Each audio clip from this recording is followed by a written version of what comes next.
The trunk was supposed to hold groceries, not a secret. But when officers popped it open behind a Sam's Club in South Carolina, they didn't find shopping bags. They found the body of a 4-year-old girl, wrapped in a blanket, her tiny shoes still on her feet. What began as a routine welfare check quickly spiraled into one of the most haunting discoveries of the year. It was a quiet Thursday afternoon in Greenville County, South Carolina. The sun hung heavy over the Sam's Club parking lot, shimmering against rows of neatly parked cars. A few shoppers pushed their carts, completely unaware that inside one of those cars sat a mystery that would soon consume the entire town. A silver Nissan Altima had been parked there for hours, way too long. The store's security first noticed it around 9 a.m. By 3 p.m., it was still there. The windows were cracked. The trunk was locked tight. But what really caught an employee's eye was the smell. It was a faint, sour odor that seemed to grow stronger with the afternoon heat.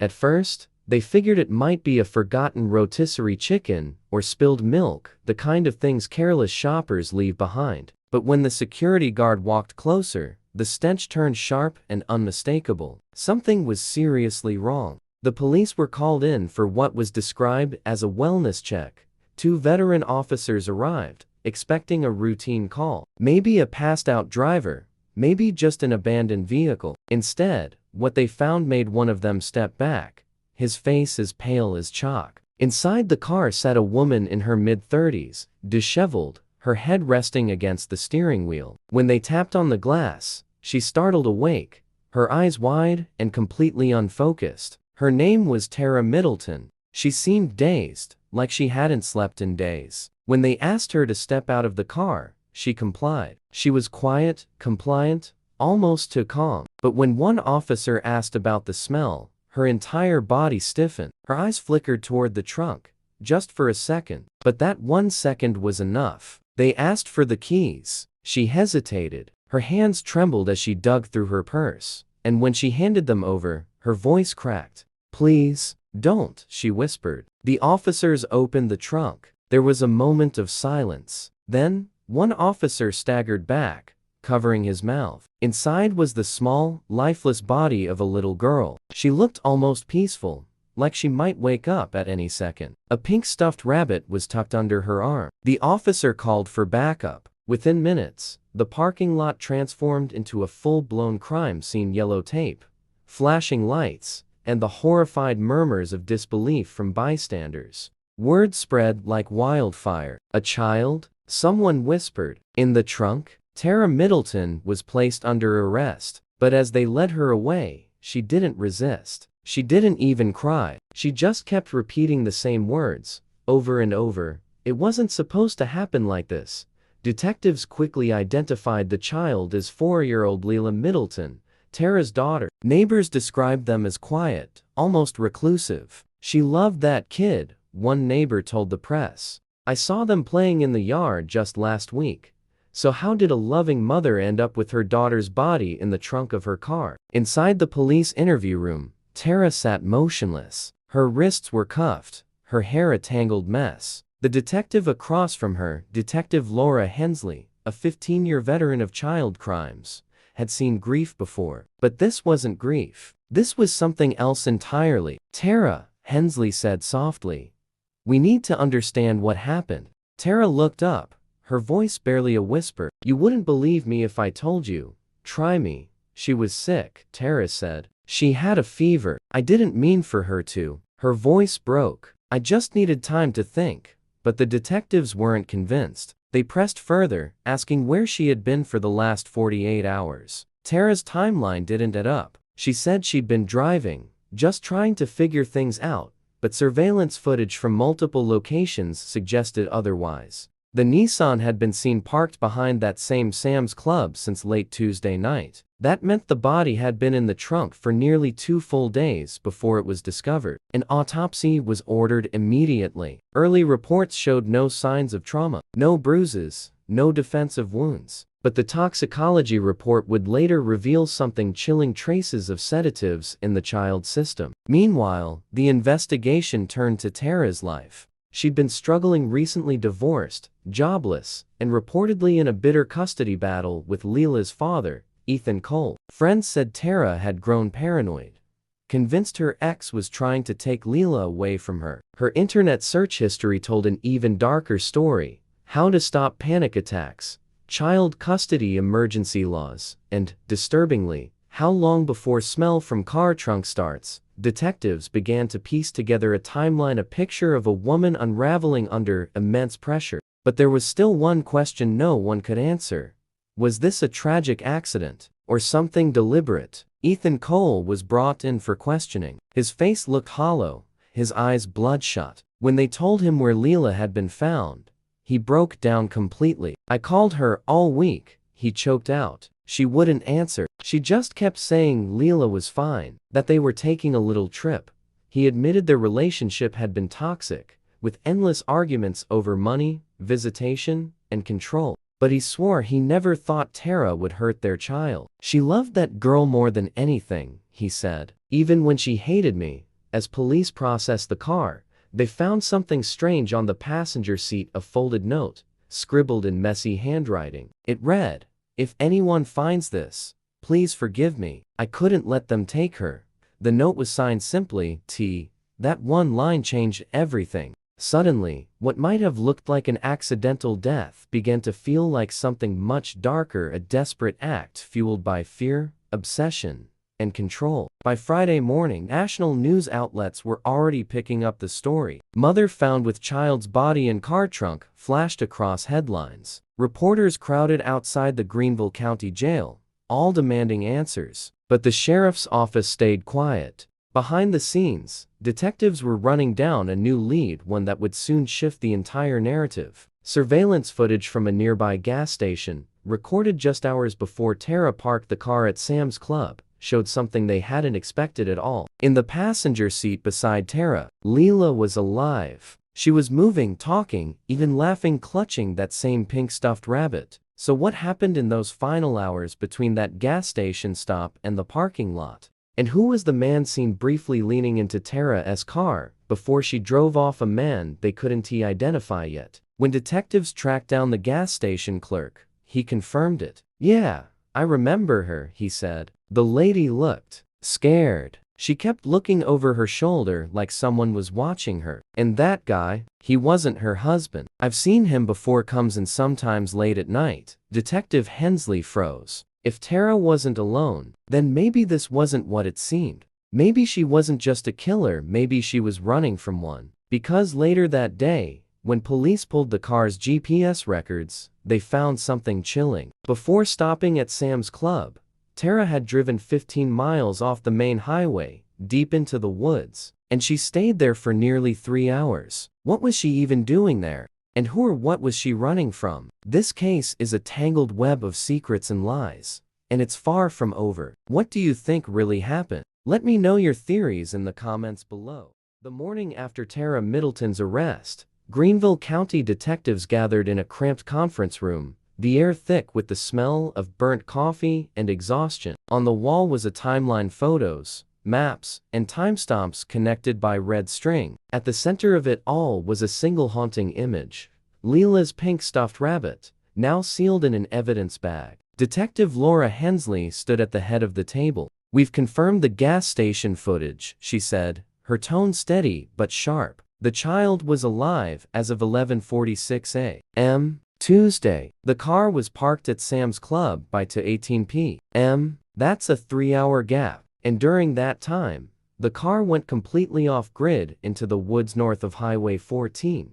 Did she make a call?" another detective asked. "Nothing. No cell activity." But get this, Hensley flipped to another slide, showing a grainy still from a security camera. "This is the man the clerk mentioned. He was seen entering Tara's car for less than 2 minutes. He doesn't appear in any of her known contacts or social media. Facial recognition gave us one possible match. And it's not good." She clicked again. The man's name appeared in bold: Jacob Rains, 38. 2 prior arrests: domestic assault and unlawful possession of a firearm. Known to operate in the Greenville-Spartanburg area. But here's the twist: Jacob had once dated Tara Middleton, briefly, before her divorce was finalized. a detail she conveniently left out during questioning. Detectives obtained a warrant and searched Jacob's last known address, a rundown mobile home deep in the woods. The property was deserted, but inside,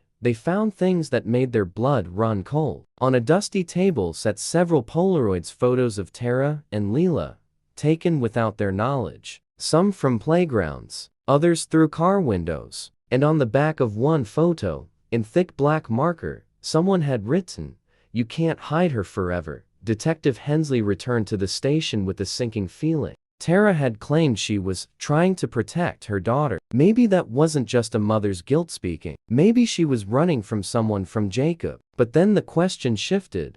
If she was protecting her child, why was the girl dead? Tara sat in the interrogation room again, pale and silent, her hands trembling slightly as Hensley entered. The detective dropped a Polaroid on the table. "Do you recognize this man?" Tara's eyes flicked down. She froze. Then she whispered, "You found him. Who is he, Tara?" Her voice cracked. "He said he'd take her if I didn't do what he wanted. I thought if I ran, it'd keep her safe." "Did you meet him in the woods?" Tara hesitated. "He called me that morning, said we needed to talk one last time, that he wanted to say goodbye to Leela." "And you believed him?" Tara's eyes filled with tears. "I didn't have a choice. He said he knew where I lived, where my parents lived. I thought if I gave him a few minutes, he'd finally leave us alone." "What happened out there, Tara?" Her breathing quickened. "He got angry, said I'd ruined everything." Leela started crying, and she stopped, her voice breaking. "He told me to calm her down, said if she didn't stop crying, we'd both regret it." "What did you do next?" Tara buried her face in her hands. "I gave her something to help her sleep, just half a pill. I didn't think it would." Silence filled the room. Detective Hensley exhaled slowly. The sedatives, the toxicology report suddenly made sense. But it still didn't explain one thing: where was Jacob now? The hunt began. Police fanned out across the wooded backroads outside Greenville. Drones, dogs, local deputies. They scoured the area Tara's GPS had marked. 3 hours later, deep in the trees near an abandoned hunting cabin, a deputy called out over the radio, "Got something." Detective Hensley arrived just as the sun was setting. The cabin looked untouched for years: cobwebs, peeling paint, a broken porch light swinging in the wind. But inside, the air smelled faintly of cigarette smoke and gasoline. Someone had been there recently. In one corner lay a sleeping bag. In another, a table with a half-empty bottle of whiskey and a small stack of newspaper clippings, all about Tara's custody battle. And then, next to those clippings, they found something else: a cell phone, cracked, but still functional. The wallpaper was a photo of Tara, smiling, holding Leela in her arms. The last outgoing text, time-stamped just minutes before Tara's drive into the woods, read, "Jacob, I just want to see her one last time. You owe me that." By nightfall, a bolo went out across the state. Every patrol car, every county line, they were looking for Jacob Rains. But by morning, he was already gone. Neighbors from a nearby trailer park reported seeing his old blue pickup speeding out of town late Wednesday night. The next confirmed sighting came from a gas station security cam near Asheville, North Carolina, just 1 day before the trunk discovery. The footage showed Jacob at the counter, buying a pack of cigarettes and a small pink rabbit charm, identical to the one Leela had been holding when she died. Detective Hensley didn't sleep that night. The timeline was clearer now, but more disturbing than ever. Tara had met Jacob in the woods. Something went wrong. She'd given her daughter sedatives, maybe out of fear or desperation. The child never woke up. Tara, panicked and broken, drove to the Sam's Club parking lot, unable to face what she'd done. But Hensley couldn't shake one thought: if Jacob had truly fled, why did his phone end up in the cabin? Had he left it behind on purpose? Or had someone else placed it there? The next morning, while combing through the vehicle for a final sweep, a crime scene technician found something they deemed missed the first time: a faint fingerprint on the inside of the trunk lid. Not Tara's. When they ran it through the database, the result hit like a hammer: Jacob Rains. His print was inside the trunk next to the latch where it would be been opened or closed. That changed everything. Detective Hensley returned to the interrogation room for the third time. Tara looked exhausted, her eyes swollen and red. "You didn't tell me Jacob touched the car," Hensley said. Tara blinked. "He wasn't supposed to be there when I opened the trunk. I told him to leave us alone, but he came back." "When?" Her lip trembled. After she stopped breathing. "I didn't know what to do. I was screaming, crying. He told me to get it together. Said no one would believe it was an accident. That I had to hide her." "Did he force you?" "He didn't have to. He just looked at me and said, 'You don't want to lose everything, do you?'" Tara shuddered. "I thought if I did what he said, he'd go away. I didn't know he'd leave her there like that." Hensley leaned forward. "Where did he go, Tara?" Tara shook her head. "He said he had a plan. Said he'd make it look like I did it. That way, no one would ever look for him." Outside the interview room, the detectives team watched in silence. It was no longer a question of whether Tara was guilty, but how much of this was her doing, and how much was the manipulation of a man who'd already proven he could control her through fear. And then, as if the case couldn't twist any further, dispatch came over the radio with the chilling update. "Detective Hensley, we just got a call from Asheville PD. They found a truck matching Jacob's description, abandoned behind an old motel off I-26. The engine's cold, but there's blood in the driver's seat." Hensley's pulse spiked. "Whose blood?" she asked. There was a pause on the line. "Too early to tell, but there's something else, a small pink rabbit charm hanging from the rearview mirror." The pieces were shifting again. Maybe Jacob wasn't on the run. Maybe someone had gotten to him first. Either way, the story wasn't over. Because inside that truck, investigators were about to find something that would turn the entire case upside down, a detail that would reveal what really happened to Leila Middleton, and why. The old motel sat just off Interstate 26, surrounded by overgrown weeds and flickering neon signs that hadn't worked in years. Rain fell in slow, cold sheets as investigators surrounded the abandoned blue pickup, the same one witnesses had seen Jacob Rains driving days earlier. Inside the truck was chaos. The seat was stained with blood. The dashboard cracked from what looked like a struggle. But what caught Detective Laura Hensley's attention was the glove compartment. Inside, tucked beneath a folded newspaper and a torn photograph, was a phone, a different one this time. Not the one found at the cabin. The screen was shattered, but a forensic tech managed to pull the last few text messages. "Tara, I can't do this anymore. She's gone. Jacob, then you better pray no one finds out what we did. Tara, you promised she'd be safe. Jacob, she was until you opened your mouth." The time stopped. 20 minutes before Tara was spotted at the Sam's Club parking lot, Detective Hensley stood under the rain, staring at the truck's interior. The blood on the seat wasn't just a trace, it was pooled deep into the cushion. Someone had bled heavily here, but there was no body, no sign of where Jacob had gone. Forensics came back later that evening. The blood belonged to Jacob Rains. The man everyone believed had escaped was missing, presumed dead. But there was one more thing beneath the driver's seat. They found a small USB drive taped to the metal frame. Inside were 2 video files. The first one was corrupted. The second wasn't. The footage began inside the same wooded clearing where Tara's car had been parked. The phone's shaky camera showed Tara pacing near the vehicle, her voice trembling. "You said this was the only way," she cried. Jacob's voice, deep, calm, almost rehearsed, replied, "If you want to keep her safe, you have to trust me." Tara turned, tears streaking her face. "She's scared, Jacob. She doesn't understand." "Then make her sleep," he snapped. "Just for a while. You'll thank me later." The camera turned briefly, capturing Jacob's face, cold, expressionless, before cutting out. Detective Hensley replayed that clip 5 times, studying every frame. It confirmed everything. Tara wasn't lying. She'd been manipulated, cornered. But it also meant Jacob had been there when the child was sedated, and when she died. For prosecutors, this was a nightmare. The case wasn't clean anymore. It wasn't a simple charge of murder or manslaughter. It was coercion, fear, and psychological control woven into tragedy. Tara became both the suspect and the surviving victim of Jacob's influence. But one detail still didn't make sense: Jacob's disappearance. His blood was in the truck, but his body was nowhere to be found. Until a fisherman made a call 3 days later. It was early morning at Lake Bowen, 30 miles north of Greenville. A man out on the water saw something near the reeds, a dark shape half submerged. When police arrived, they pulled the body ashore. Jacob Rains. He'd been dead for days 'cause of death.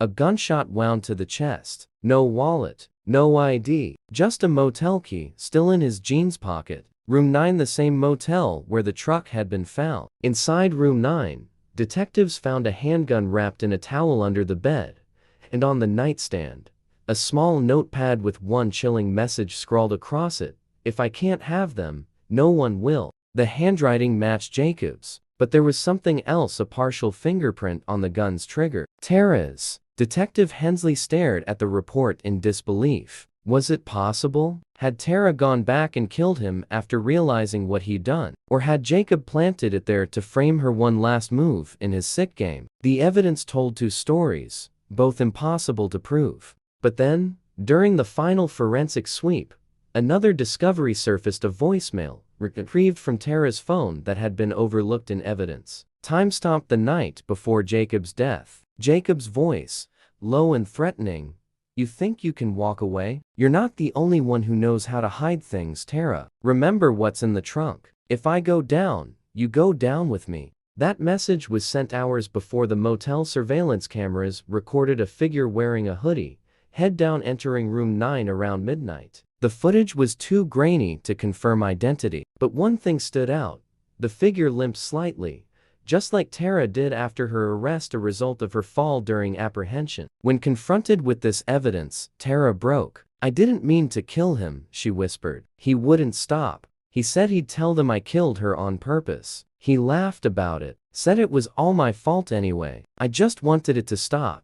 Tears streamed down her face as she spoke, voice raw and shaking. "He had the gun. We struggled. It went off. I didn't even know he was dead until I saw the news." She buried her face in her hands. "He made me believe it was the only way to protect her, but all I did was lose her." The district attorney faced a moral dilemma. Tara Middleton had caused her daughter's death, but under the manipulation and threat of a violent abuser, Jacob Rains had exploited her fear, orchestrating a tragedy he wouldn't live to see unfold. After weeks of legal debate, the verdict was decided. Tara Middleton pleaded guilty to involuntary manslaughter and was sentenced to 12 years in prison, eligible for parole after 8. The courtroom was silent as she was led away, a mother broken, a child gone, her editor dead. Detective Hensley watched from the back, haunted. Justice had been served, but it didn't feel like victory. It felt like survival, and just barely. Months later, as the media storm died down, Hensley revisited the evidence room. She opened the box labeled Middleton case and stared at the pink stuffed rabbit inside,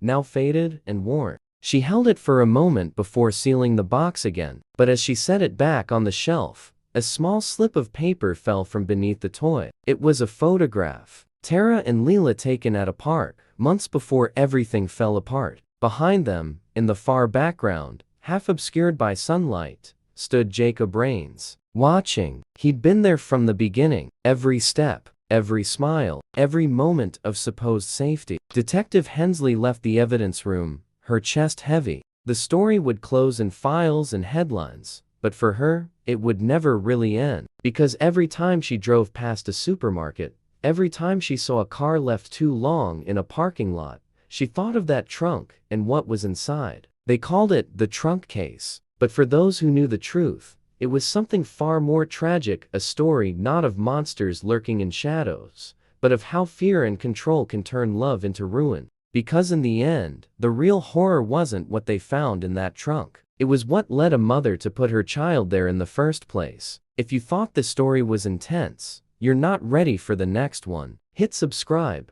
turn on the bell, and get ready, because the next case will make you question everything you thought you knew about trust, love, and the darkness people hide.